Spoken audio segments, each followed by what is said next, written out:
Hello everyone, I am Vishnupriya from Section D, roll number 2401260. And for the IEP video assignment, I'll be discussing about income inequality and poverty in India. As we all know, India is the fifth largest economy, but it's also one of the largest countries with the highest population. So the question arises whether this progress and development are evenly distributed among the population. If it's not, can we consider this as progress if millions are left behind? In order to further discuss this, let's take a look at the income inequality pyramid of India. Here, you can see that the top 1% earns around 53 lakhs per annum and holds 22.6% of the total national income. And in case of the top 10%, they earn around 13.5 lakhs per annum and they constitute 57.7% of the national income.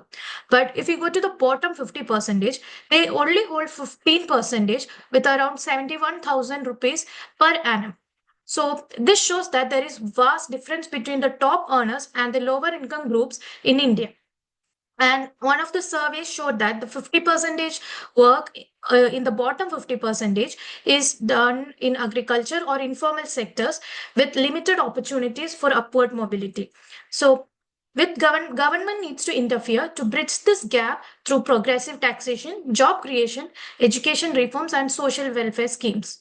To further substantiate the previous slide, let's take a look at the income growth by income group in India, which was a survey conducted uh, in around from 2016 to 2021. You can see that even though the growth is constant across all the groups, the starting point is different for each of the group. Even though the poor is growing, the rich is also getting richer. This means that any progress that the poor made is still they're still at the disadvantage because rich is growing richer too. Now, let's take a look at why the wealth gap keeps increasing. It's basically due to the difference in rural and urban locations as well.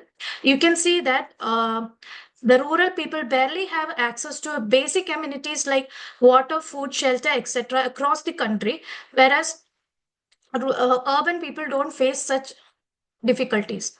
And there is unequal access to education, healthcare, and jobs as well. And if you take a look at the growth, the wealthy people have high income growth, whereas the poor have slow income growth. And whatever projects in development that the government comes up with, it always favors corporation and not individuals.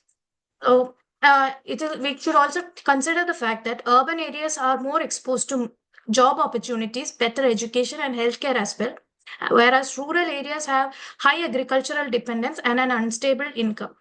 So the key takeaways are rising inequality is a serious challenge in our country. Even though the government schemes exist, the implementation gap limits their effectiveness. So in order to fight this, we need stronger policies in place to improve educational and skill development to create more sustainable job opportunities. We also need to focus on reducing rural urban income gaps through infrastructure, healthcare, and digital access. To conclude, an economy that only benefits the top few is not truly growing. Bridging inequality will only lead to a stronger and more resilient India. Thank you.